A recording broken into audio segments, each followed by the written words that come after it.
마태복음 6장 30절부터 33절까지 제가 읽습니다. 오늘 있다가 내일 아궁이에 던지우는 들풀도 하나님이 이렇게 입히시거든 하물며 너희일까 보냐 믿음이 적은 자들아. 그러므로 염려하여 이르기를 무엇을 먹을까 무엇을 마실까 무엇을 입을까 하지 말라. 이는 다 이방인들이 구하는 것이라. 너희 천부께서 이 모든 것이 너희에게 있어야 할 줄을 아시느니라. 너희는 먼저 그의 나라와 그의 의를 구하라. 그리하면 이 모든 것을 너희에게 더하시리라. 아멘. 산상수훈 가운데 주님께서 주님의 말씀을 듣는 사람들에게 오늘 있다가 내일 아궁이에 던지우는 들풀도 하나님이 이렇게 입히시거든 하물며 너희일까 보냐 믿음이 적은 자들아. 믿음이 적은 자들이라 그렇게 책망하고 계시는 것입니다. 하나님에 대한 믿음, 하나님의 말씀에 대한 믿음이 적은 사람들. 그러면서 하시는 말씀이 염려하여 이르기를 무엇을 먹을까 무엇을 마실까 무엇을 입을까 하지 말라. 믿음이 적게 되는 이유 중에 하나가 염려, 근심이라는 것을 알 수가 있습니다. 염려와 근심 속에 사는 사람들은 적은 믿음이거나 심지어는 10부르는 비유로 말씀하실 때는 세상 염려로 인하여서 마침내 천국 복음이 하나님의 말씀이 결실하지 못하는 자가 되어진다. 그러므로 이 염려와 근심 속에 계속하여 살아가는 사람들이 심지어는 믿음에서 끊어지고 떨어질 수 있다는 것을 우리가 알 수가 있습니다. 믿음에 대한 말씀들을 계속하여 살펴보겠지만 나중에도 신약 성경의 여러 구절들을 보면 다양한 이유 속에서 믿음에서 떨어지고 끊어지고 실족하는 사례들을 우리가 볼 수 있습니다. 악한 자리에 들어가서 삶으로 믿음에서 선한 양심을 버리고 그러면서 믿음에서 떠나버리고 실족하게 되는 경우부터 다양한 양상들이 본문에 나와 있습니다. 이렇게 믿음이 적은 자들아 책망하신다는 사실. 그러면서 염려하여 이르기를 무엇을 먹을까 무엇을 마실까 무엇을 입을까 하지 말아라. 염려하는 것들이 그 사람, 염려하는 사람들의 삶 속에 심령 속에는 강한 믿음이 존재할 수 없다. 역설적으로 그렇게 볼 수 있습니다. 또한 믿음이 적은 자들아 그랬으니 이런 것들을 얻으려면 사실은 믿음이 성장하고 자라야 되는 것이 아니겠습니까? 믿음이 성장하고 자라는 사람들은 염려와 근심을 벗어날 수 있게 되어질 것입니다. 중요한 구절이 6장 33절이었습니다. 너희는 먼저 그의 나라와 그의 의를 구하라. 그리하면 이 모든 것을 너희에게 더하시리라. 하나님의 나라와 하나님의 의를 먼저는 first, 처음으로 구하라. 그것이 하나님의 나라와 하나님의 의가 심령 중심에 있어서 구하는 것은 기도를 이야기하는 게 아니다 그랬습니다. 추구하고 구하고 찾고 하는 것을 가리키는 단어다. 그렇게 하나님의 나라와 하나님의 의에 대한 말씀을 전하면서 최근에도 몇 시간에 걸쳐서 여러 번 하나님의 나라, 하나님의 의에 대한 것을 설명해 드렸기 때문에 그에 대한 설명은 제가 생략하겠습니다. 하나님의 나라와 하나님의 의를 구하는 삶을 살아갈 때에 그러할 때에 실상은 믿음이 성장하고 자란다 하는 것을 알 수 있습니다. 그러므로 이 마태, 마가, 누가 복음, 특별히 공간복음이라고 일컫는 이 마태, 마가, 누가 복음은 끊임없이 주님께서 믿음에 대하여 칭찬하시거나 책망하시거나 혼내시거나 하는 말씀들이 가득 나와 있습니다. 그러므로 우리에게 주님께서는 믿음을 요구하시는 그러한 것을 볼 수가 있습니다. 그런 면에서는 우리의 믿음이 성장해야 되고 자라야 되고 믿음이 있어야 되는 책임이 전적으로 우리에게 있다는 사실을 알 수가 있다는 것입니다.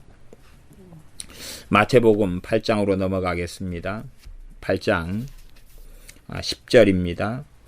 백부장이 하인을 고쳐달라고 요청했을 때에 예수님께서 이르시고 기이 여겨 좇는 자들에게 이르시되 내가 진실로 너희에게 이르노니 이스라엘 중 아무에게서도 이만한 믿음을 만나보지 못하였노라. 백부장은 실제로 하인의 병든 것에 대하여 하인의 고통과 아픔에 민감하게 반응했고 하인의 병을 고치려고 주님께 그의 사람을 보내서 요청했습니다. 또한 얼마나 놀라운 믿음인지 이 백부장의 말을 들으면 정말로 우리는 알 수가 있습니다. 그러므로 이 백부장은 의롭게 하나님 앞에 살아왔고 그리고 그 하인을 사랑할 정도에 이르렀으니 그가 얼마나 경건한 삶을 사는지를 우리가 엿볼 수가 있고 이 백부장의 말을 통해서 얼마나 이가 큰 믿음을 소유한 사람인지를 우리는 알 수 있습니다. 그러므로 백부장의 믿음과 백부장이 하나님을 경외하고 살아오는 삶하고는 뗄래야 뗄 수 없는 그런 관계에 놓여 있습니다. 그래서 이 백부장이 얼마나 바르고 옳게 살았는지 하는 것은 이미 다른 유대인들도 증거하고 있는 바가 되어집니다. 그래서 백부장은 놀라운 믿음을 주님께서 칭찬하실 만한 심지어 이스라엘 중 아무에게서도 이만한 믿음을 만나보지 못하였노라. 그리고 칭찬하는 그 믿음을 가진 사람입니다. 8장 26절입니다. 8장 26절, 23절부터가 주님께서 배에서 주무시고 계실 때에 큰 풍랑이 물결이 일 때에 제자들이 두려워서 죽게 되었나이다 살려달라고 할 때에 주님께서 8장 26절에 예수님께서 이르시되 어찌하여 무서워하느냐 믿음이 적은 자들아 하시고 곧 일어나사 바람과 바다를 꾸짖으신데 아주 잔잔하게 되거늘. 우리의 믿음은 실제의 삶을 살면서 우리의 믿음이 약화되기도 하고 성장하게 되기도 합니다. 주님의 많은 기적과 이적, 살아계심, 또 성령 하나님의 내주하심과 역사하심을 통하여 우리가 하나님 말씀을 깨닫고 알고 체험합니다. 그리고 실제로 이제 삶 속에서 우리의 믿음이 연단되어지고 연단되지도 않고 오히려 우리의 믿음이 제대로 성장하지도 않고 자라지도 않게 될 수도 있습니다. 이 풍랑이는 상황이 되니까 제자들은 이제 믿음의 연단을 받든지 그래서 더 굳건한 믿음으로 나아가든지 혹은 이렇게 연약해져 버리고 적은 믿음으로 전락하고 되어지든지 그러한 양자간의 기로 속에 놓여 있는데 결국은 이들은 우리가 죽게 되었나이다 하고 불신앙과 주님을 깨웠으니 주님은 믿는 거지요. 그러나 자신들의 인생과 삶에 있어서 하나님의 주권이나 하나님의 살아계심이나 하나님의 돌보심이나 하나님의 보호하심은 이들이 제대로 믿지 않았다 하는 사실입니다. 그래서 주님께 책망을 받습니다. 믿음이 적은 자들아 하고 책망받습니다. 우리가 믿음이 성장하고 자라거나 우리가 믿음이 적어지거나 약해지는 것은 전적으로 우리의 책임하에 놓여 있습니다. 그렇다 해서 믿음을 우리가 만들어낸 믿음의 창시자나 믿음의 창조자나 믿음의 원천이 우리에게 있다. 그런 말씀은 당연히 아닌 줄로 우리가 알고 있는 것은 마땅한 일이 되어집니다. 9장 2절입니다. 9장 2절에 침상에 누운 중풍병자를 사람들이 데리고 오거늘 예수님께서 저희의 믿음을 보시고 중풍병자에게 이르시되 소자야 안심하라 너 죄사함을 받았느니라. 믿음이 있는 사람들이 중풍병자의 친구들이었는지 가족들이었는지는 우리가 알 수는 없습니다. 그러나 중풍병자를 사람들이 데리고 왔다는 사실입니다. 왜냐하면 믿음이 있었기 때문에 그렇습니다. 믿음이 작용하니 의심보다는 담대함이 있다는 사실입니다. 사람들의 부류는 많아서 믿음이 있어서 믿음으로 인한 행동이 나오는 경우가 있고 요행수를 바라는 사람들도 있고 믿음이 없고 행동만 있는 경우도 있고 그러나 그런 것은 열매를 맺지 못합니다. 예를 들어서 믿음은 없고 기도만 한다고 쳐보십시오. 기도하는 행동은 있어요. 그러나 믿음의 기도가 있어야 한다는 사실이죠. 그러지 믿음도 있고 믿음으로 인한 행동, 기도도 기도하는 것도 함께 있어야지만이 열매를 맺는 것입니다.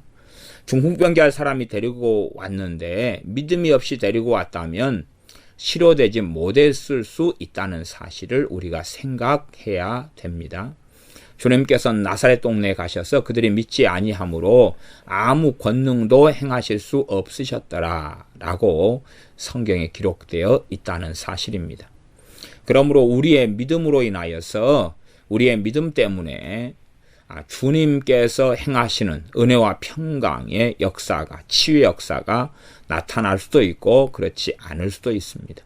우리의 삶에 관련된 것은 우리의 믿음이 필요한 것입니다. 우리에게 하나님께서 마땅히 믿음을 요구하시는 것이고 그것이 하나님의 법이라는 사실입니다.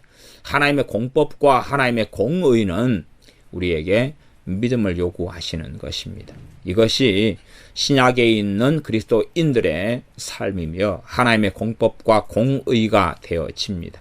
우리의 믿음이 우리의 삶에 관련된 데에서는 우리의 믿음이 반드시 있고 있어야 된다는 것입니다. 9장 29절로 가보겠습니다. 9장 29절입니다. 28절, 29절을 제가 읽어보겠습니다. 두 소경이 주님께 고쳐달라 그렇게 27절은 구하고 28절에 예수님께서 집에 들어가심에 소경들이 나오거늘 예수님께서 이르시되 내가 능히 이 일 할 줄을 믿느냐 대답하되 주여 그러하오이다 하니 이에 예수님께서 저희 눈을 만지시며 가라사대 너희 믿음대로 되라 하신대 그 눈들이 밝아진지라. 다윗의 자손이여 우리를 불쌍히 여기소서라고 계속하여 소리 지르고 주님을 따라왔습니다. 그러나 주님께서는 고쳐주지 않으셨고 어느 집에 들어가셨고 소경들이 그 집까지 따라 들어왔습니다. 아마도 이러한 상황의 여러 이유들 가운데 핵심적인 것은 저는 그렇게 생각하는데 이 9장 30절에 그 이유가 있는 것 같습니다. 30절은 삼가 아무에게도 알게 하지 말라. 공개적으로 소경들을 치유하지 않은 것입니다. 공개적으로 치유하지 않고 은밀하게 치유하신 것입니다. 왜냐하면 공개적으로 소경까지 고쳐지고 나면 바리새인 서기관들 대제사장 핍박의 강도가 심해져 가고 하나님의 카이로스 하나님의 때에 맞춰야 하는데 그것이 문제가 생길 수 있기 때문에 그렇습니다. 심지어는 하나님의 때에 대한 문제는 특별한 문제가 아닐 수 있다. 왜냐하면 주님께서 그 능히 맞추실 테니까. 그러나 이렇게 되어져 버리면 더 많은 사람들에게 자유롭게 복음을 전하는 것이 제한이 되어져 버린다는 것입니다. 실제로 그런 일이 있었습니다. 알리지 말라 했는데 알려가지고 주님께서 예루살렘 같은 데는 더 이상 많은 사역을 하실 수 없게 됐고 주님께서 갈릴리로 사역의 중심을 옮겨버리시는 그러한 일은 성경에 명백하게 나와 있다는 사실입니다. 사람들에게 주님께서 순종을 요구하시는데도 불구하고 사람들은 따르지 않고 자기 마음대로 자의적으로 행하여서 그래서 많은 사람들에게 복음의 유익과 혜택을 주지 못하고 걸림돌이 되어졌던 그런 사람이 있어 왔습니다. 그래서 이것이 가장 큰 이유가 될 것입니다. 공개적으로 행하시지 않은 것. 그러나 이제 이 두 소경들이 믿음이 없었다면 끝까지 집까지 따라 들어오는 것이 어려웠을 수 있습니다. 아이고 저렇게 우리가 빌고 탄원하고 쫓아오는데도 예수님께서 분명히 들으셨을 터인데 신청도 하지 않으시네. 아이고 그만둬야지. 이렇게 될 수도 있다는 이야기입니다. 믿음에 대한 테스트이자 시험일 수도 있다는 사실이죠. 공개적으로 이 소경을 고치시는 것을 안 행하리 하심이고 더 자유롭게 복음을 전하고 치유와 축사를 행하시면서 하나님의 나라를 증거하시며 천국 복음을 증거하시려고 하시는 그런 것이 기준이 되고 이 가장 중요한 이유가 되어지지만 또한 이 두 소경의 믿음을 살펴볼 수 있는 것이기도 합니다. 주님께서 묻습니다. 내가 능히 이 일 할 줄을 믿느냐 묻습니다. 그때에 이들이 주여 그러하오이다 대답하니 너희 믿음대로 되라 그렇게 말씀합니다. 너희 믿음대로 되라. 그래서 소경들의 믿음대로 치유가 되었습니다. 아마 너희 믿음대로 되라 그랬는데 소경들이 믿음이 없었다면 치유되지 않았을 거란 이야기죠. 둘 중에 한 명만 있었다면 한 명은 치유되고 한 명은 안 되었을 겁니다. 당연한 이야기입니다.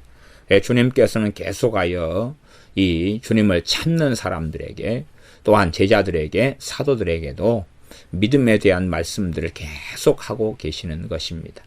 신약시대는 그런 의미에서 믿음의 시대라 그렇게 일컬어지는 시대가 되어집니다. 유감스럽게 현 시대를 살아가는 예수님 믿는 사람들은 자신의 믿음을 확인하지 않고 믿음을 성장시키지 않고 어떤 면에서는 종교 행위들 성가대에 앉고 주일학교 중고등부 반사가 되고 또한 교회 차를 운전하고 새벽기도 열심히 나와서 기도 생활하고 하는 아니면 제자훈련 성경 공부를 하고 때로는 전도는 너무 좋은 것이지만 전도 행위 전단지 전도지를 나누어 주는데 빠지고 그렇게 해서 실제적으로는 행위들은 있는데 또 하나님께서 받으실 만한 행위도 있다는 것입니다. 선행도 있고 구제도 있고 봉사도 있는데 실상은 시간이 흘러도 행위는 가지고 있지만 믿음 자체는 성장하지도 않고 자라지도 않고 그대로 있거나 혹은 더 문제가 생겨버리기 때문에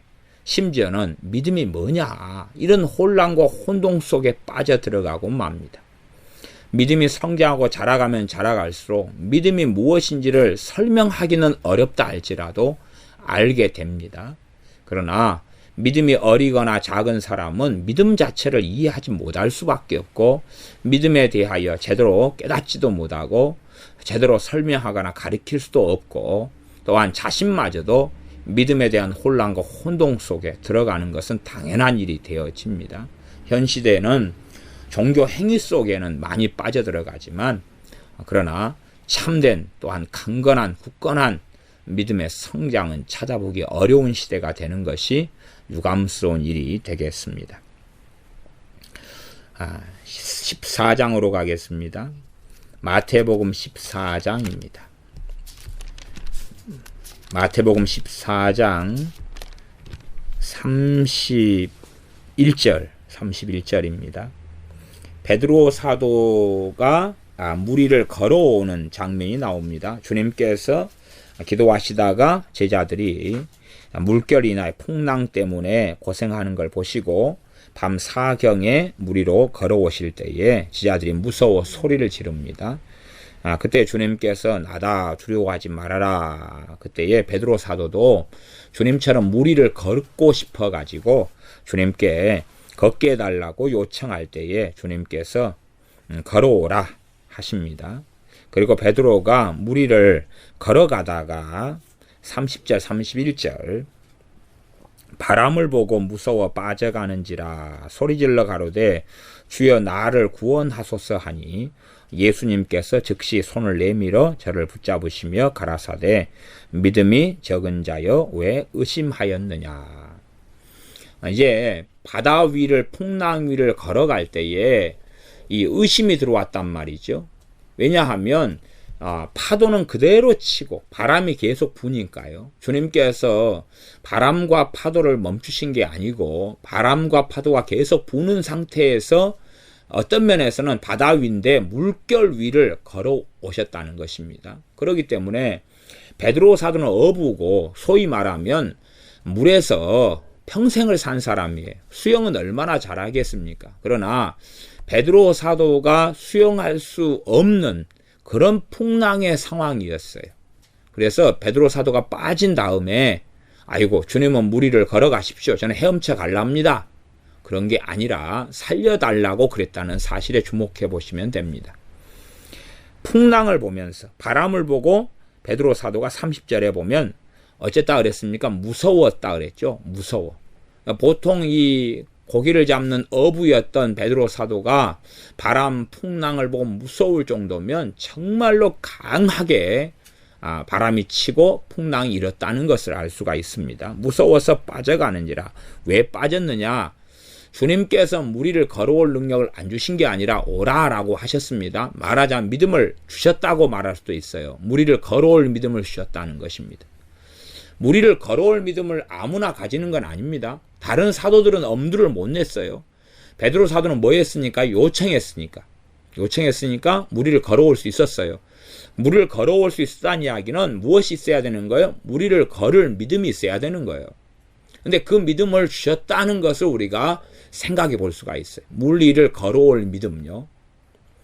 그런데 그 믿음은 베드로 사도의 믿음, 주님이 준 믿음을 유지하는 건 어떤 면에서는 베드로 사도가 가지고 있는 믿음이에요.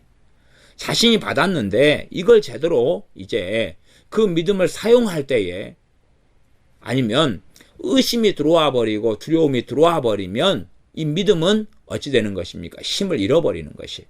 그래서 주님이 책망하신 것은 믿음이 적은 자여 왜 의심하였느냐. 두려움이 들어오고 그 다음에 의심이 들어왔어요. 그러니 이 믿음은 무리를 걸을 수 없게 되었다는 사실입니다. 믿음이 없다 그러진 않았습니다.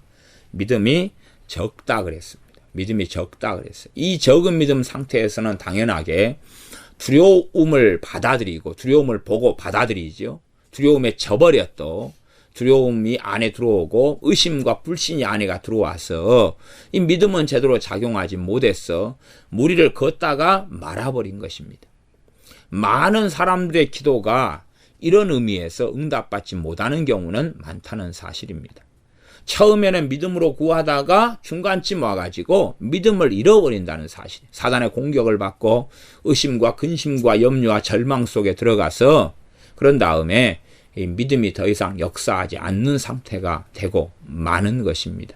그래서 응답이 있을 때에 그 전에 사단의 공격이 두려움, 불신앙, 불안, 낙심, 절망으로 사단이 공격하는 것은 일반적인 일입니다. 그런 걸 물리쳐야지만이 계속하여 기도는 힘이 써지고 그 기도의 결실과 열매를 얻을 수가 있습니다. 15장을 보겠습니다. 마태복음 15장 28절입니다. 가나안 여인, 다른 말로 두로와 시돈 지방의 여자, 또 수로보닉의 여인, 이렇게 말하는 여인에 대한 말씀입니다. 이 여자가 자신의 딸을 고쳐달라 그러고 주님께 그렇게 말합니다. 주님께서는 자녀의 떡을 취하여 개들에게 던지기 마땅치 않다 그러고 여자는 주여 올소이다. 그러나 개들도 제 주인의 상에서 떨어지는 부스러기를 먹습니다. 대답했을 때 주님께서 대답하여 가라사대 여자야 내 믿음이 크도다. 내 소원대로 되리라. 내 소원대로 되리라. 무엇이 크니까요? 믿음이 크니까. 믿음이 크니까 그랬습니다. 이 큰 믿음을 가지고 있었고 이 믿음이 컸다는 사실입니다. 믿음이 크기 때문에 이 수로보닉의 여인의 가나안 여인의 요청에 많은 요청에도 주님께서는 응답지 아니하셨습니다. 그러나 포기하지 않지요. 믿음이 크니까 역사하고 있는데 포기할 수는 없는 거죠. 포기되지 않는 거예요. 믿음이 크기 때문에 그래요. 믿음이 약한 경우, 적은 경우는 쉽게 포기하고 무너져 버린다는 사실입니다. 나 믿음이 강하면 우리가 이 캠프파이어를 할 때에 캠프파이어가 너무 불이 잘 타올라요. 그런 경우는 갑자기 그냥 여름에 소나기가 쏟아져도 캠프파이어 불이 꺼지질 않아요. 불길이 너무 세면 그러지 않습니까? 저도 옛날 청년 때에 캠프파이어를 했는데 여름에 그런데 소나기가 왔는데 캠프파이어 불이 꺼지질 않는 거예요. 막 팍팍팍 튀면서 오히려 불꽃이 더 멋있게 일어나는 것이에요. 참 얼마나 오히려 캠프파이어를 하면서 소나기가 떨어질 때 밤에 더 멋있는 추억이 남았다는 것입니다. 믿음이 강렬한 경우는 풍랑이 일고 바람이 쳐도 쉽게 꺼지거나 지지를 않는다는 사실입니다. 그러나 믿음이 약한 경우는 풍랑이 치고 파도가 치면 바람이 불면 무너지고 자빠진다는 사실입니다. 주님께서 내 말을 듣고 행하는 사람은, 내 말을 듣고 행하는 사람은 반석 위에 집을 지은 사람이다. 반석 위에 집을 지은 사람이다. 그렇게 말씀합니다. 그러나 행하지 않는 사람은 반석 위에 짓는 사람이 아니고 모래 위에 지은 사람이다. 믿음하고 주님의 말씀을 듣고 행하는 것은 함께 가는 것입니다. 이 믿음을 무엇이 도와줍니까? 말씀을 듣고 순종하는 것이, 이 믿음을 성장시켜 강화를 시키는 것이. 그러지 하나님 말씀 듣고 순종하는 것은 없고, 그런 다음에 하나님 내게 큰 믿음만 주십시오, 믿음만 강하게 해주십시오, 그런 일은 없다는 것입니다. 사람들은 큰 믿음을 원하고 심지어는 믿음에 관심 자체가 없습니다. 성경의 관심은 믿음인데 믿음에 관심이 있어요. 그래서 이 믿음, 성장하는 믿음, 성장해야 될 믿음, 적은 믿음, 큰 믿음, 지금 적은 믿음, 큰 믿음 나오죠? 내 믿음대로 되라, 적은 믿음, 큰 믿음, 적은 믿음, 큰 믿음, 계속 이 마태복음은 반복해서 돌아갑니다. 그러나 이 큰 믿음을 가꾸기 위하여 대가를 지불하고 말씀에 순종하고 말씀에 청종하고 사는 길을 걷지 않는 사람들이 아주 많습니다. 그러나 그것은 오히려 믿음의 약화를 가져오고 그 다음에 믿음의 힘을 잃어가고 언제쯤 될 때에 이 믿음이 끝나버릴런지까지는 하나님의 소관이기 때문에 우리는 알 수 없습니다만은, 그 약하고 적은 믿음 속에서는 먹을 것, 입을 것, 마실 것에 대한 염려와 근심을 끝내버리지 못할 것이고, 그 자신의 이 믿음도 유지하지 못할 그러한 아주 마지막 벼랑 끝까지 설 수 있는 것입니다. 이제 16장을 가겠습니다. 마태복음 16장입니다. 16장 8절입니다. 6절부터 읽어보겠습니다. 예수님께서 이르시되 삼가 바리새인과 사두개인들의 누룩을 주의하라 하신대, 제자들이 서로 의논하여 가로되 우리가 떡을 가져오지 아니하였도다. 누룩은 반드시 떡이 있어야, 떡을 만들 때 누룩이 필요하다 그 말이에요. 떡은 여기서는 빵입니다. bread, 빵인데 빵을 발효를 시켜야 되지요. 근데 그러려면 누룩이 필요한 거예요. 그런데 이 빵을 이 제자들이 안 챙겼어요. 식사를 안 챙겼어요. 그때 주님께서 바리새인 서기관들 누룩 이야기를 꺼내니까 제자들은 아이고 빵 안 가져왔네 그랬다 그 말입니다. 8절에 예수님께서 아시고 가라사대 믿음이 적은 자들아 어찌 떡이 없으므로 서로 의논하느냐. 떡이 없으므로 어떻게 의논하느냐, 그런 것이. 믿음이 적은 자들아 그런 거예요. 빵을 안 가져왔다고, 음식을 안 가져왔다고 고민하는 거예요. 어찌하면 좋냐 그러는 거예요. 무엇이 적으니까요? 믿음이 적으니까. 믿음이 적으니까 그런 것이. 마땅히 이 사도들은, 제자들은 믿음을 성장시켜야 되는 것입니다. 믿음을 자라게 해야 되는 거예요. 그래서 사실은 믿음이 성장하고 자라려면 정말로 필요한 것이 성령의 은사들이 필요하고요. 그 다음에 성령의 권능이 필요한 것입니다. 이러한 일이 교회 가운데, 믿는 사람 가운데 많이 일어나야 돼. 그러니까 사도 바울이, 내가 고린도 전서에 보면 내가 사람의 지혜로 너희에게 전하지 않고 성령의 권능으로 너희에게 전했다.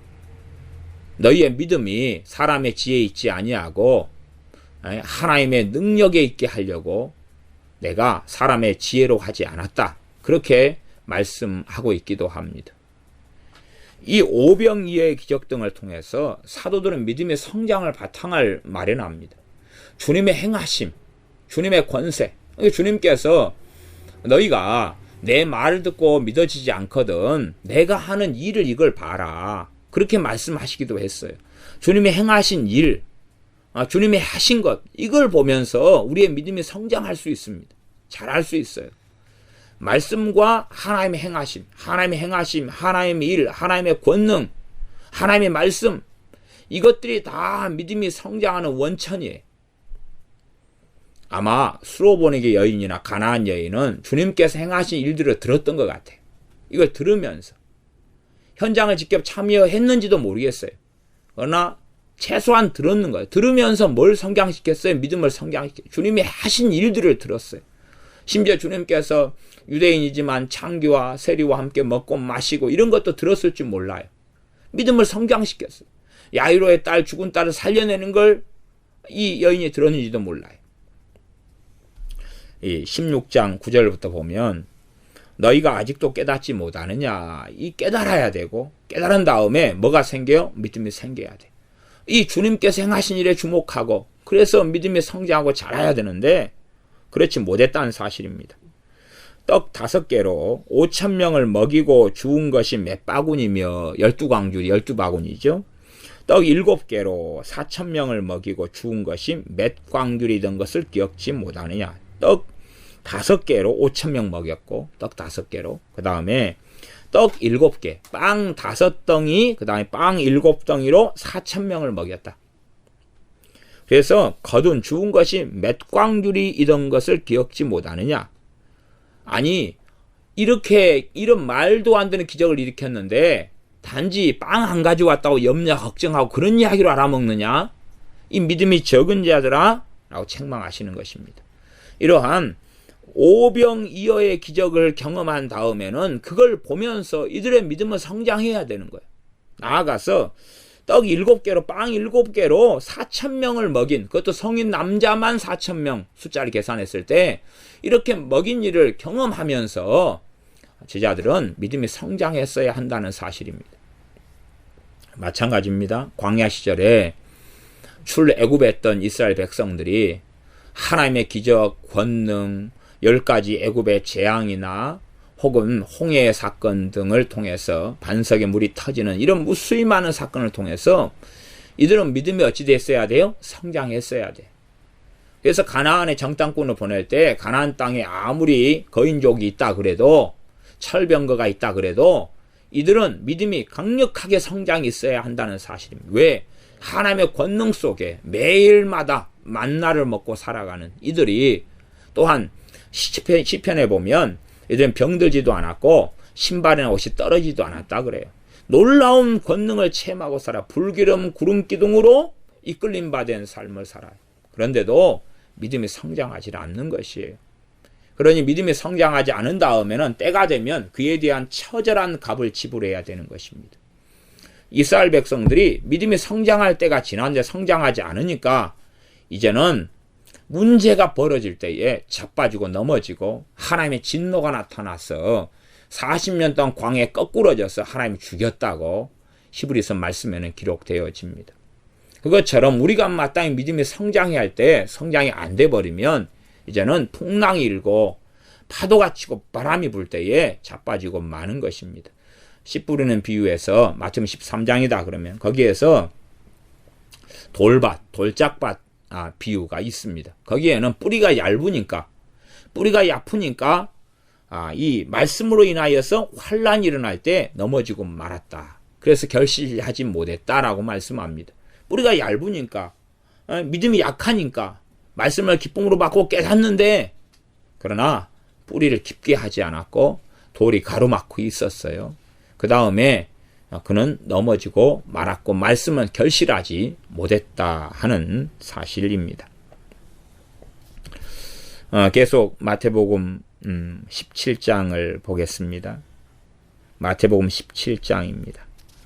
17장 17절을 제가 읽겠습니다.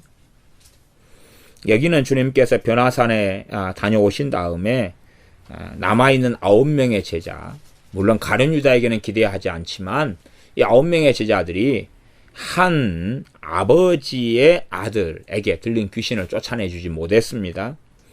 그때에 이 사람이 말합니다. 2차에 잡니다. 그러면서 17장 16절에는 내가 주의 제자들에게 데리고 왔으나 능히 고치지 못하더이다 라고 말하고 그때 주님께서 대답하여 가라사대 믿음이 없고 패역한 세대여 내가 얼마나 너희와 함께 있으며 얼마나 너희를 참으리요 그를 이리로 데려오라. 최소한은 사도들 문제도 당연하게 있지만 이 아버지는 이때가 지금 공생의 마지막 때입니다. 그러면 이 아버지는 지금 믿음이 있어야 돼요? 없어야 돼요? 있어야 되죠? 있어야 돼요. 근데 지금 이 아버지 같은 상태가 이스라엘 사람 유대인들의 대다수다 그 말이에요. 주님께서 하시는 일으키신 무수히 많은 기적들 속에, 이적 속에, 말씀 속에, 천국 복음을 전파하심 속에, 가르치심 속에 공생에 이제는 마지막이 되었습니다. 마지막이. 그런데도 불구하고 아직은 이 모양인 거예요. 좀 해달라. 당신들이 해달라. 사도들 당신들이 해달라. 주님, 당신의 제자들이 못 고치대요. 하실 수 있습니까? 그 모양이다 그 말이에요. 주님께서 믿음이 없고 패어간 세대여, 내가 얼마나 너희와 함께 있으며 얼마나 너희를 참으려 그를 이리로 데려오라. 내가 얼마나 너희와 함께 있으며 너희를 참아야 되겠냐.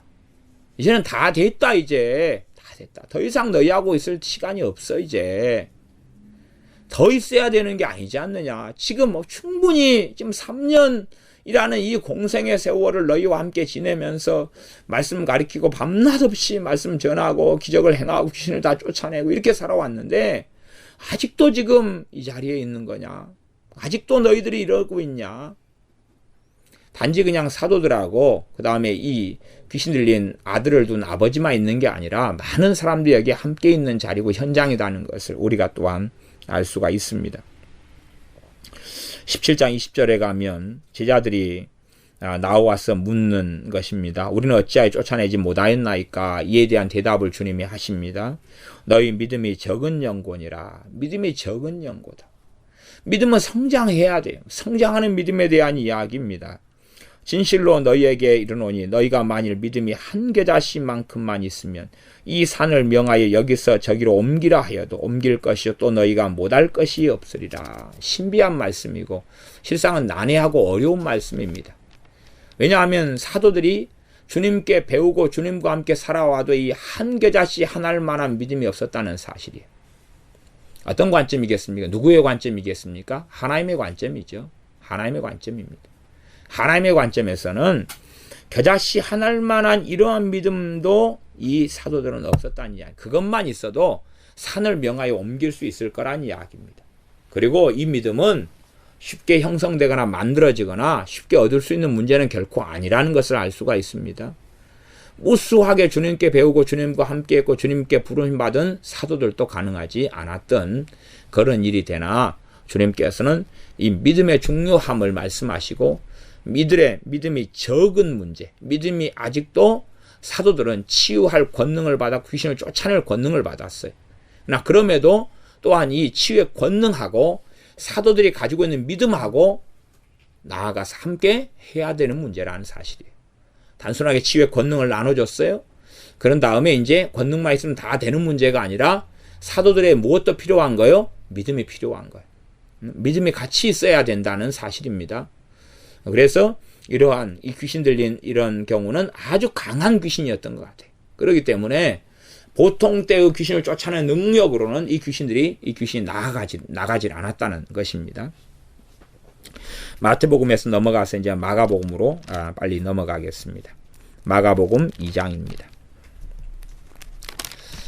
계속하여 반복되는 사건이 마태, 마가, 누가복음입니다. 그렇기 때문에 반복되는 사건들이 함께 살펴보는 가운데 나와 있을 것입니다. 마가복음 2장 5절입니다.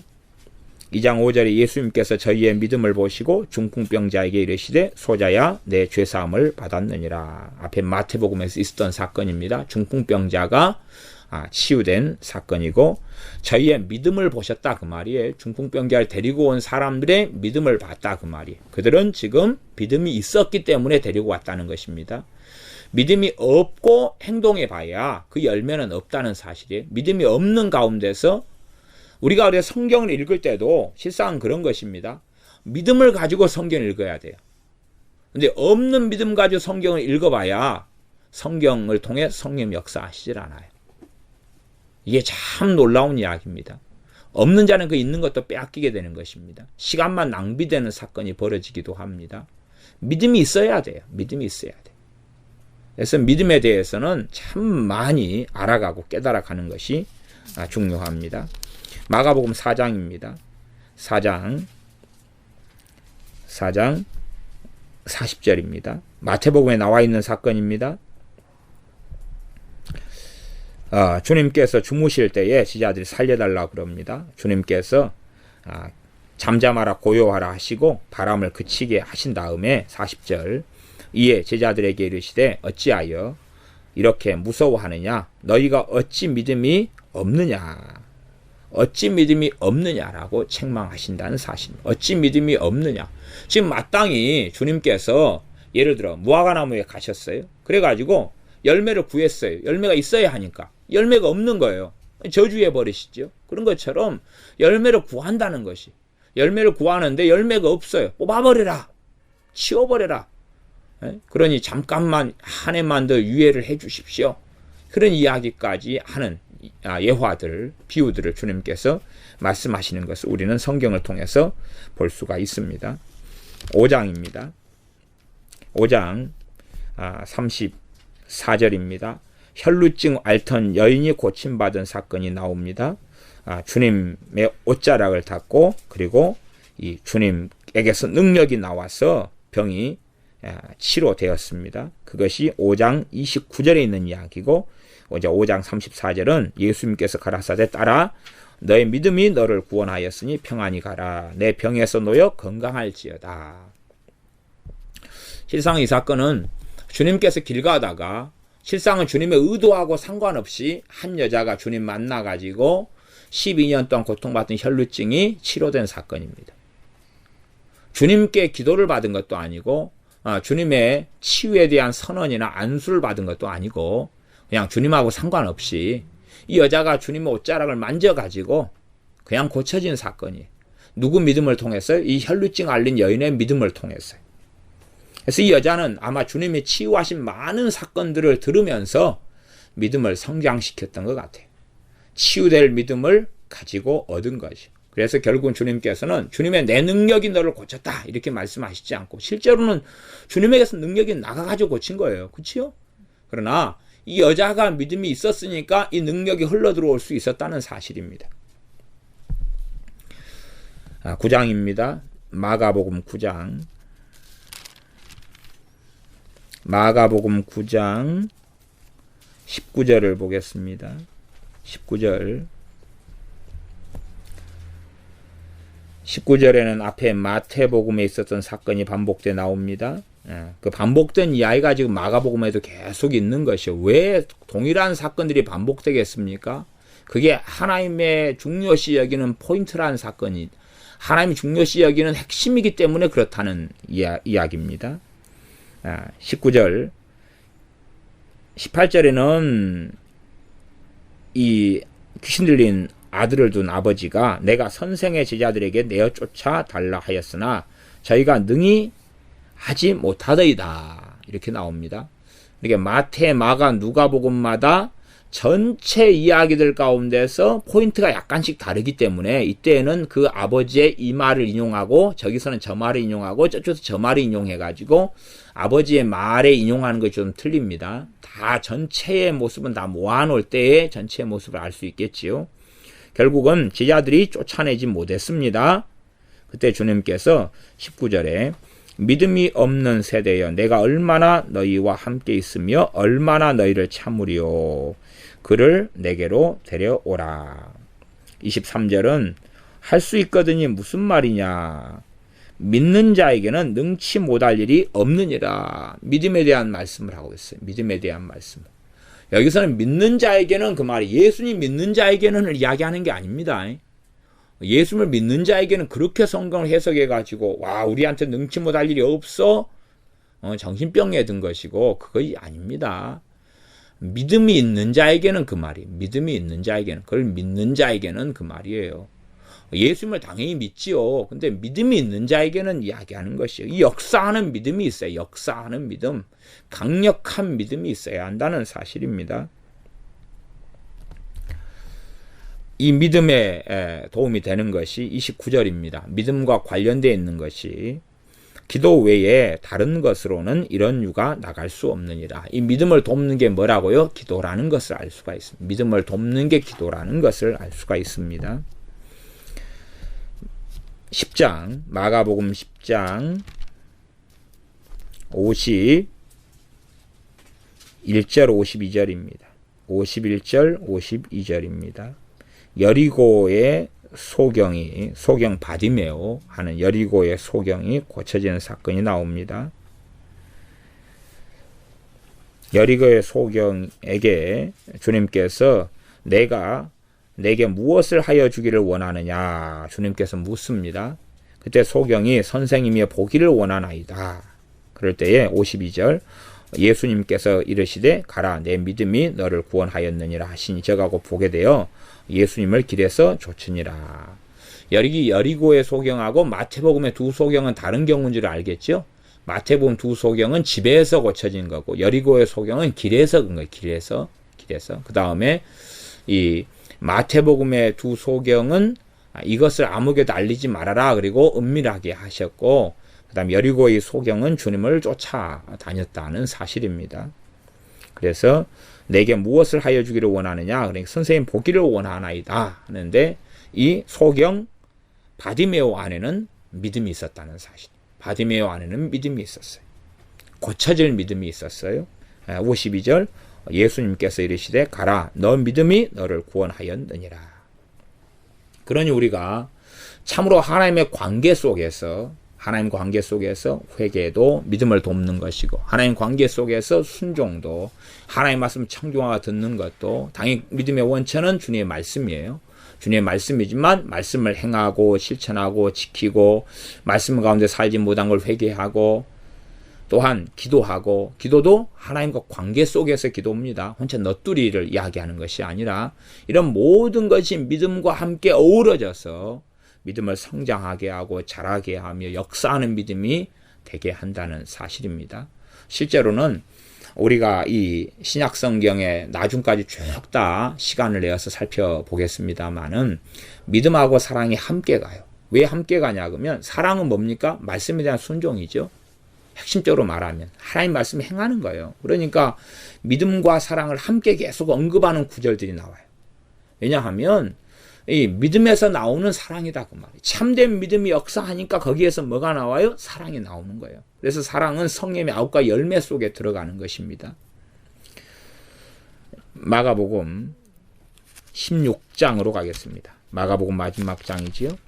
마가복음 16장입니다. 16장 14절을 제가 읽습니다. 14절입니다. 그 후에 11 제자가 음식 먹을 때에 예수님께서 저희에게 나타나사 저희의 믿음 없는 것과 마음이 완악한 것을 꾸짖으시니 이는 자기의 살아난 것을 본 자들의 말을 믿지 아니함일러라. 주님이 살아났다 그러는데 그 사람들의 말을 안 믿었어요.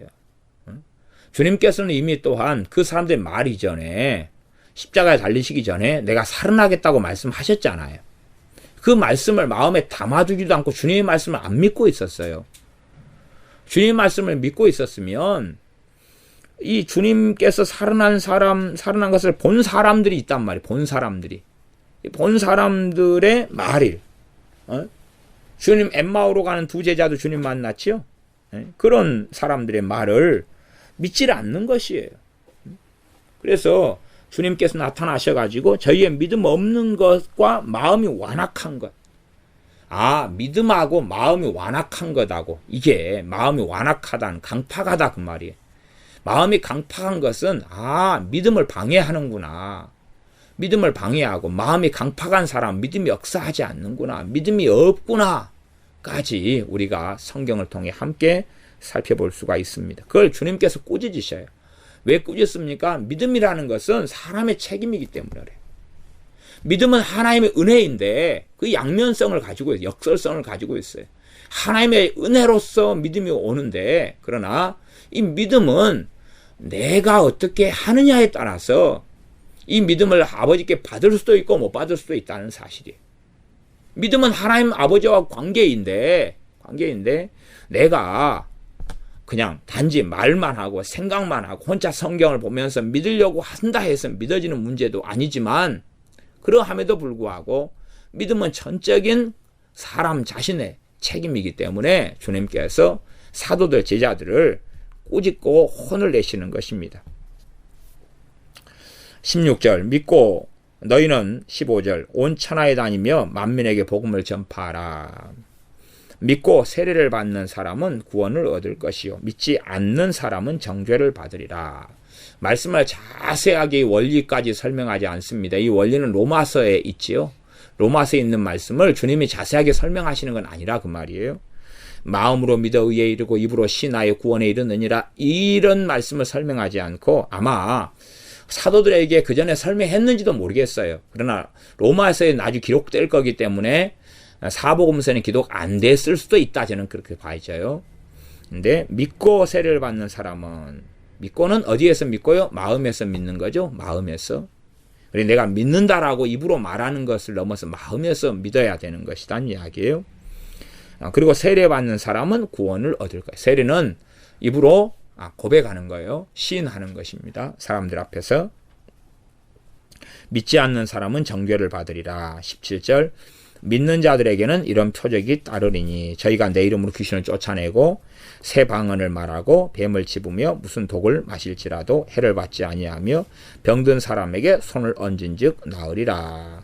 예수님 믿는 사람들에게 다 이런 일이 벌어진다는 게 아니라 믿는 사람들에게 믿음이 있는 사람을 이야기해요. 믿는 사람 가운데 믿음이 있는 사람, 믿음을 통해서 이런 일이 벌어진다고 이야기하는 것입니다. 이게 방언의 은사도 받긴 참 쉬워요. 방언 은사도 받기 참 쉬워요. 근데 방언 은사가 어떻게 임하느냐 하면 다양한 경우들이 있어요. 그 가운데 가장 일반적으로는 믿음이, 방언에 대한 믿음이 들어와야지 방언 은사 쉽게 임해요. 어떤 사람, 제가 그런 분들도 만나봤잖아요. 30년 동안 방언을 받으려고 했었는데 못 받았습니다. 15년 동안 애썼는데 못 받았습니다. 이런 분들을 간혹 만나요. 근데 쉽게 방언이 임하잖아요. 그 다음에 이제 몇십 년 된 사람도 이 집회할 때는 쉽게 이렇게 임하고 받아요. 그래서 어찌 이렇게 힘들었을까요? 근데 사실은 믿음이 없었기 때문에 그래요. 믿음이 없는 사람들은 방언이 임한 다음에도 이 믿음이 없고 약한 사람들은 방언이 제대로 나오지도 않아요.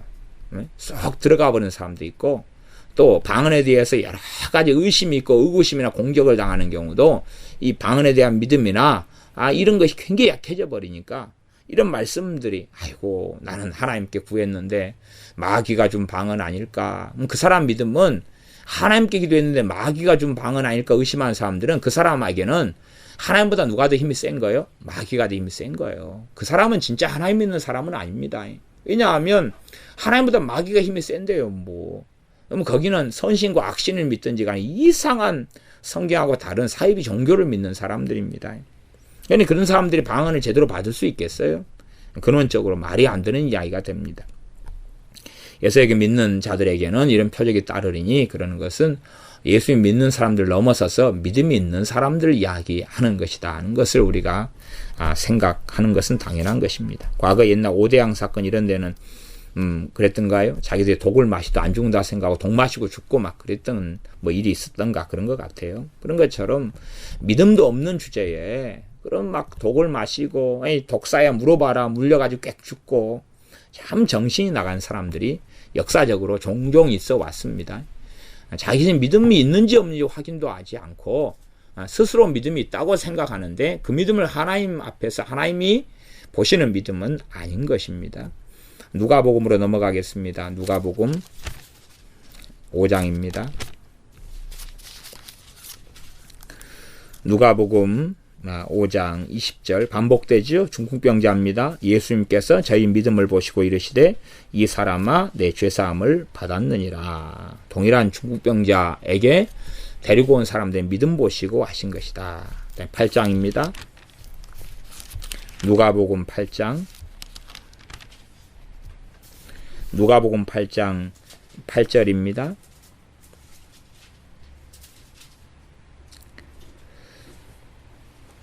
누가복음 8장 48절을 보겠습니다.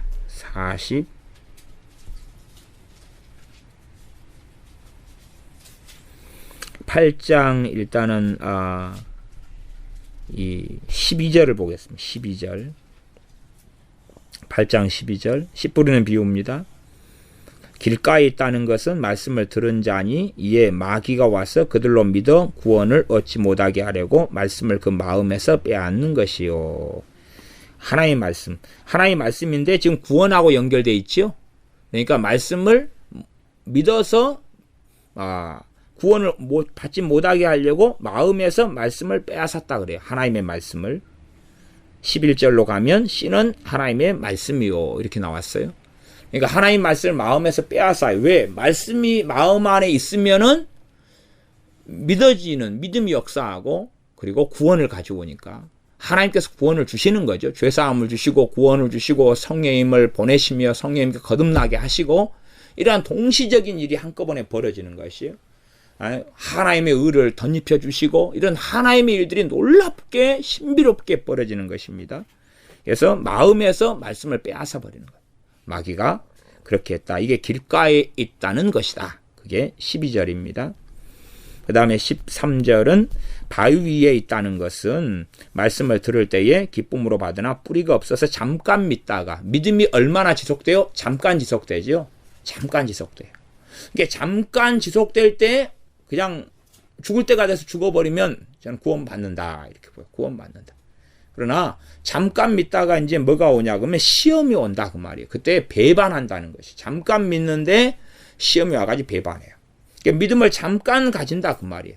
잠깐 가지고 있을 때 뿌리가 어찌 돼야 됩니까? 깊게 돼야 돼요. 그럼 바위가 뭐겠어요? 바위는 여러 가지입니다. 바위는 한이 되기도 하고 절망이 되기도 하고 낙심이 되기도 하고 현실에 대한 문제가 되기도 하고 증오심이 되기도 하고 다툼이 되기도 하고 정욕이 되기도 하고 무수히 많은 게 바위라고 볼 수 있을 것입니다. 그런 것을 뿌리가 깊게 날려면 뭘 치워야 돼요? 바위를 치워야 돼요. 돌을 치워야 돼요. 그래야지만 이 믿음은 뿌리가 깊이 있게 내려가지고 믿음이 굳건해지고 강건해지는 것이. 그러나 농사 짓는 사람이 자기 밭에 돌덩이가 가득한데 그건 치우지는 않고 씨만 좀 뿌린다고 생각해 보세요. 얼마나 어리석은 사람이 됩니까? 그러면 돌을 치워야 되죠. 마땅히 뭘 심으려면 치워야 되는 거예요. 그렇게 해야지만이 이 바위 위에 돌 위에 뭘 심어가지고 어찌 되겠냐 그 말이에요. 말이 안 되는 거죠.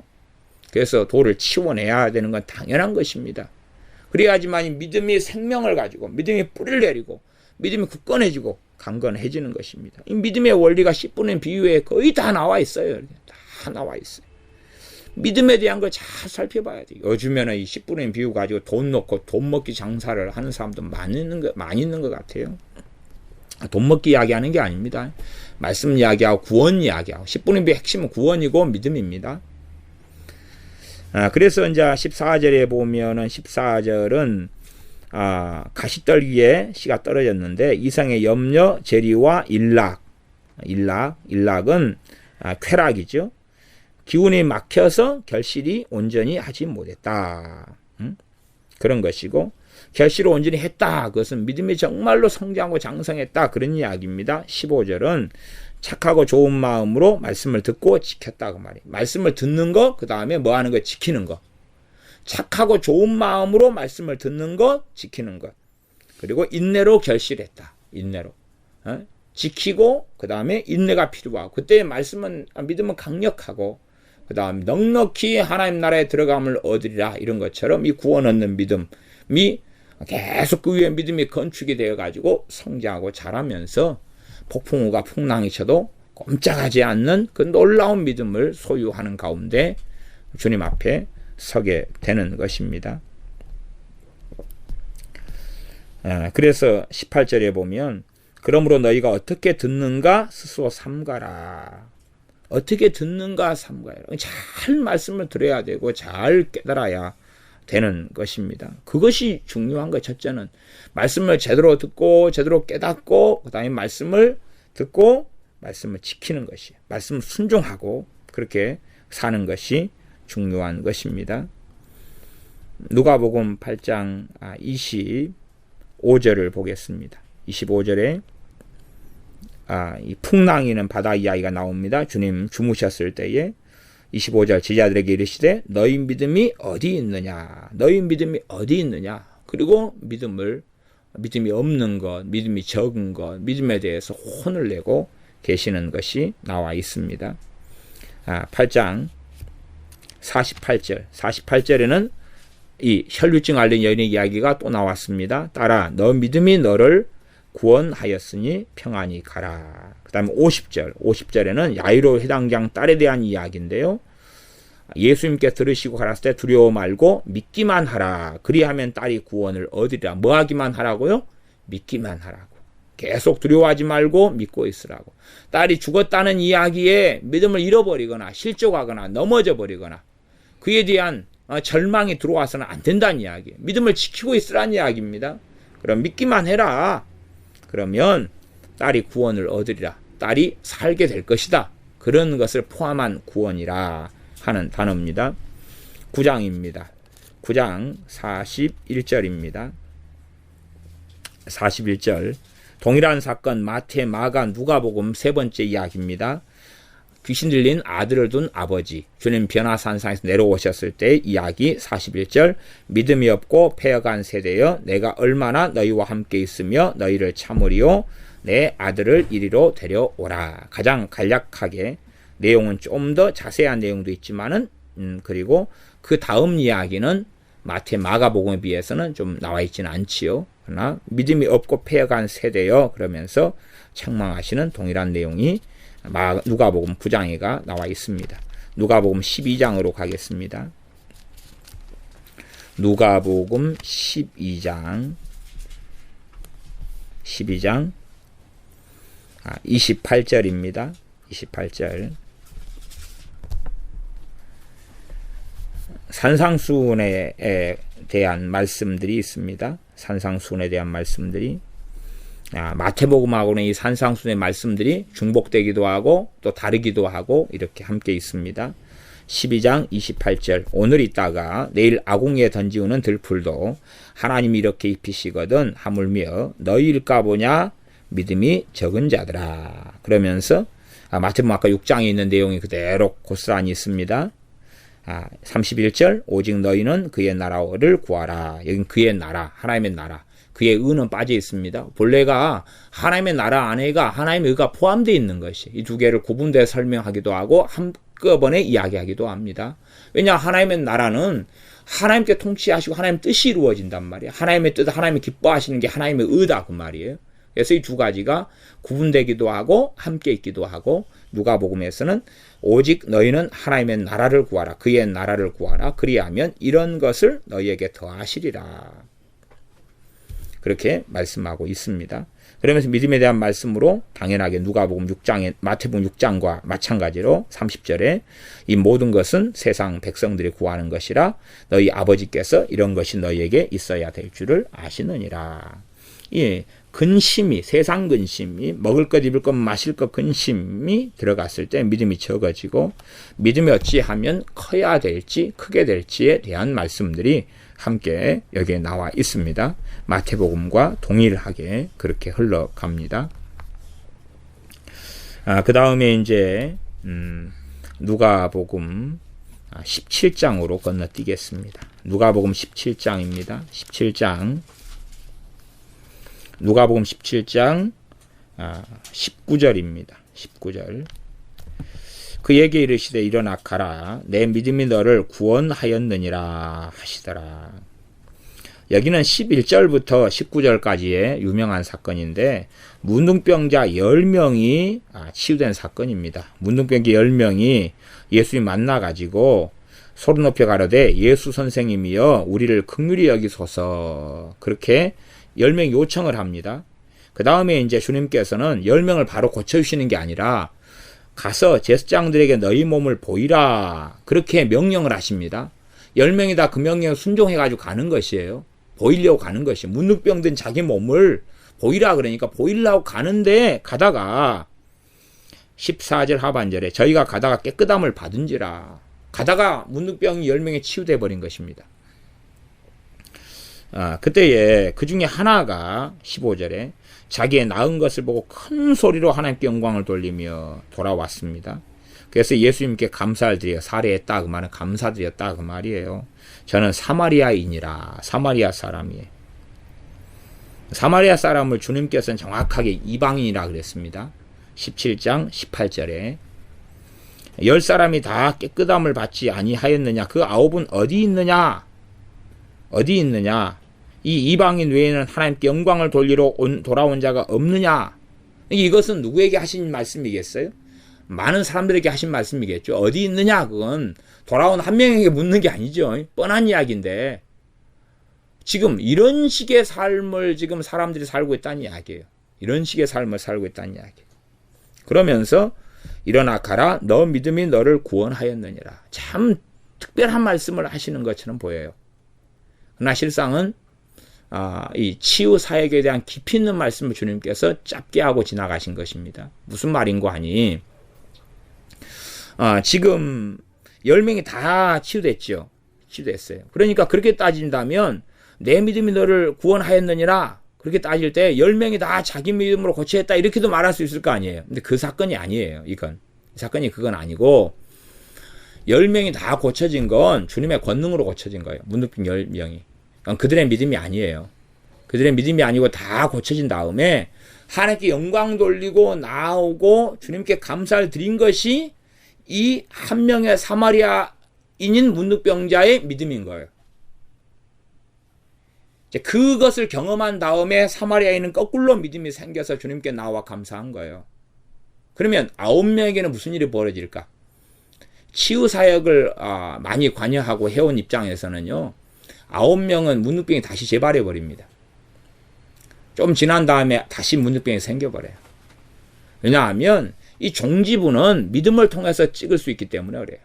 그래서 결국은 주님께서 이 문둥병에게 하신 말씀이 당연하게 진리지요. 17장 19절에 일어나 가라, 너 믿음이 너를 구원하였느니라 그런 거예요. 문둥병 이미 치유됐는데도요. 치유됐는데 내 믿음이 너를 구원하였느니라 하시는 거예요. 나머지 9명은 그 믿음이 없는 거예요. 그러니까 문둥병이 다시금 재발되고 일어나 버립니다. 그게 일반적인 일입니다. 물론 그것까지는 성경에 나와 있지 않습니다. 그러나 다시 문둥병이 재발되지 않고 깨끗한 상태에서 남은 인생을 산 사람은 당연히 이 한 명, 사마리아인 한 명이라는 것을 우리는 알 수가 있습니다. 왜요? 믿음으로 너가 구원받았다 하는 선고를 주님께 받았기 때문에 그러합니다. 18장으로 가겠습니다. 18장입니다. 18장 8절입니다. 1절부터는 항상 기도하고 낭망치 말아야 될 것을 비유로 하셨는데 그때에 이제 마지막에 하신 말씀이 18장 8절인데 내가 너희에게 이르노니 속히 그 원한을 풀어주시리라. 그러나 인자가 올 때 세상에서 믿음을 보겠느냐. 낭망치 말고 기도해라는 것하고 마지막에는 세상에서 믿음을 보겠느냐. 그러니까 사람들이 기도 생활은 하는데 무엇은 없는 거예요? 믿음이 없는 거예요. 나아가서 또 믿음이 없기 때문에 기도 생활을 안 하는 거예요. 두 가지 같이 갑니다. 믿음이 없으니까 기도 생활 안 해요. 왜? 기도하면 응답받는데 믿음이 있는 사람은 기도하면 확신이 있고 기도하면 쉼이 있고 기도하면 안식이 있는데 믿음이 없으니까 기도를 안 하는 거예요. 믿음이 없으니까. 실제로 믿음이 없는 사람은 점점점 기도가 없어집니다. 또 믿음이 있다 해서 기도를 많이 한다 해서 믿음이 있는 건 아니라 종교적이고 샤머니즘적으로 기도하는 사람도 아주 많습니다. 그리고 실제로 기도하는 사람의 열매를 보고 알아야 되는 것이죠. 열매를 보고. 그의 기도가 샤머니즘이고 주술적이냐. 왜? 하나님이 안 듣는 기도는 누가 좋아하는 기도입니까? 마귀가 좋아하는 기도죠.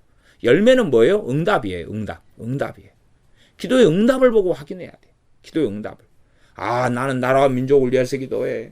나는 전 세계를 놓고 중보 기도해. 그건 다 거짓말이고요. 정말로 그렇다면 그의 복과 그의 인생과 삶 속에 하나님이 응답하시고 복을 주셔야 되는 거예요. 정말로 하나님의 그를 받으시면 그에게 일어나는 문제들 정도는 가볍게 기도로 해결을 해야 된다 그 말이에요. 그 정도 되면서 나는 나라와 민족을 위해 기도하고요. 나는 이방 민족을 위해 기도해요. 그렇게 돼야지만이 조금 그 사람 말은 참조할 만하는 것이 되는 것입니다. 그러지 자신의 인생과 삶은 비참하고 어렵고 마귀역사 많으면서 나는 중보기도자예요. 우리 정신 나간 소리 해봐야 그것은 자기 믿음 없는 것을 광고하는 것일 수밖에 없는 것입니다. 이런 양극단의 시대가 지금의 시대인 것 같습니다. 믿음이 없기 때문에 기도를 안 하든지 믿음도 없는데도 열심히 주술적으로 기도하고 살든지. 그러나 주님께서는 세상에서 인자가 올 때에 믿음을 보겠느냐. 주님이 이 땅에 재림하실 때는 믿음 있는 사람이 거의 없다는 이야기. 믿음을 보기가 어렵다는 이야기를 하고 계십니다. 42절입니다. 42절. 여리고 소경 바디메오 이야기가 또 반복적으로 나옵니다. 41절엔 너에게 무엇을 하여 주기를 원하느냐 가로되 주여 보기를 원하나이다. 주님께서 보아라 내 믿음이 너를 구원하였느니라. 곧 보게 되어 하나님께 영광을 돌리며 예수를 좇으니 백성이 다 이를 보고 하나님을 찬양하니라. 바디메오 이야기 또 누가복음 18장에 나와 있습니다. 22장입니다. 누가복음 22장입니다. 누가복음 22장 32절입니다. 31절 32절 주님께서 시몬 베드로를 위한 기도, 중보기도죠. 주님께서 시몬 베드로를 위한 기도의 내용이 나와 있습니다. 시몬아 시몬아 보라 사단이 밀 까부르듯이 하려고 너희를 청구하였으나 그러나 내가 너를 위하여 내 믿음이 떨어지지 않기를 기도하였노니 너는 돌이킨 후에 내 형제를 굳게 하라. 사단이 공격을 계속 당하면 뭐가 떨어져 버려요? 믿음이 떨어져 버리죠. 심지어 실족해 버릴 수도 있습니다. 그래서 너 믿음이 떨어지지 않기를, 믿음은 지금 약해지는데 믿음이 떨어져서 없어지는 상황까지 이야기하는 것이, 그렇게 되지 않도록을 위해서 주님이 기도했다는 사실이에요. 그러니까 너가 돌이킨 후에 이제 믿음이 약해져요. 저 밑바닥까지. 그러나 이제 다시 울고 회개하고 마음을 돌이켜요. 그러니까 다시 믿음이 좀 회복돼 가겠지요. 이러한 전체적인 상황을 짧은 말씀으로 여기에가 기록되어져 있습니다.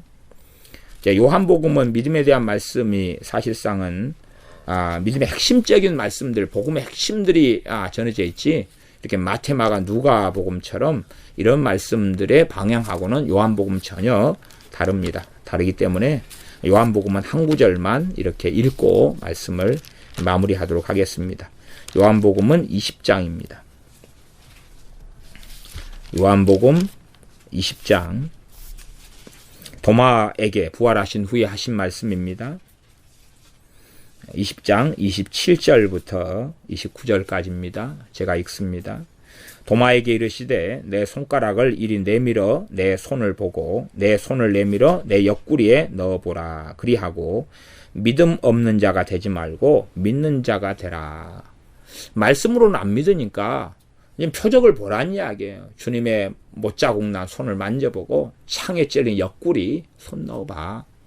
그 다음에 믿는 자가 되라. 그래서 예수님 믿는 신앙에는 은사들, 꿈, 환상, 애언도 필요하고요. 그 다음에 치유, 기적, 축사, 이적들, 성령의 권능, 하나님의 권능들도 많이 필요한 것이에요. 그러나 근원적으로는 하나의 말씀이에요. 말씀을 통해 믿음이 나와요. 또한 이 말씀이 실제적으로 삶 가운데 나타나야 되는 것이, 말씀이 실현되고 이루어질 때 또한 믿음이 계속하여 성장하고 자랄 수 있습니다. 도마가 대답하여 가로되 나의 주심이여 나의 하나님이시니이다. 예수님께서 가라사대 너는 나를 본고로 믿느냐. 부활하신 주님을 보니까 이제 믿는 거예요. 보고. 보지 못하고 믿는 자들은 복되도다. 부활한 주님을 안 보고 믿어요. 안 보고 믿어요. 그래서 어떤 면에서는 이 믿음이 우리가 만들어내는 것처럼 보이잖아요. 그러나 우리가 주님에 대해 듣고 마음을 열어요. 그때 우리에게 믿게 해주시는 거예요. 믿게 해주시는 거예요. 그러니 우리가 우리에게 마음을 열어서 듣게 하신 복음을 듣게 하시면 믿게 해주시는 주님을, 또 아버지 하나님을 찬양하고 예배하고 경배하는 건 당연한 것입니다. 또한 우리가 믿는다고 실상은 우리에게 어떤 면에서는 영광을 우리에게 돌리는 것과 똑같은 일이 벌어지는 것입니다. 주님의 권능으로 치유되는데도 너 믿음이 너를 구원했다 라고 말씀하시고, 주님의 권능으로 야이로의 딸을 주님이 살리시는데도 믿기만 해라. 다시 말하면 너 믿음이 너 딸을 살릴 거야. 그렇게 말씀하는 것과 같은 것입니다. 말이 되는 이야기는 아니죠. 구원에 대한 모든 걸 성취해 놓고 우리에게 믿으라라고 말씀하십니다. 사실은 우리가 믿으려고 하는 것보다는 마음을 여는 것이, 마음을 열어요. 말씀을 마음을 열고 청종하고 심령의 가난한 자의 자리에, 또 애통하는 자리에서 의에 줄이고 목마른 자가 되어져서, 마음이 온유한 자가 되어져서 하나님께 마음을, 그의 말씀, 그의 복음에 청종할 때에 우리에게 믿음을 부어주셔서 우리로 하여금 구원을 얻게 하시는 하나님을 우리는 찬양하고 찬미하며 하나님 말씀을 통하여서 또한 순종함을 통하여서 우리의 믿음이 성장하고 자라가서 이 믿음이 역사하는 믿음, 열매를 맺는 믿음이 되어져야 될 겁니다. 기도하겠습니다. 아버지 하나님, 마태, 마가, 누가, 요한복음의 말씀들을 통하여서 믿음에 대하여 함께 살펴보았습니다. 주님께서 믿음을 우리에게 요구하시며 주님의 말씀을 청종하고 주님께서 행하신 기적과 이적과 나아가 기도의 응답들을 통하여서 우리에게 믿음을 요구하실 때에 우리가 믿음이 없는 사람 또한 적은 사람이 아니라 성장한 믿음, 강한 믿음, 역사하는 믿음을 가진 자로 우리의 믿음을 주님께 보일 수 있는 우리가 되게 하여 주시옵소서. 나아가서 우리의 행함으로 우리의 순종으로 우리의 믿음을 보이는 사람들이 되게 하여 주시옵소서. 예수님의 이름으로 기도하옵나이다. 아멘.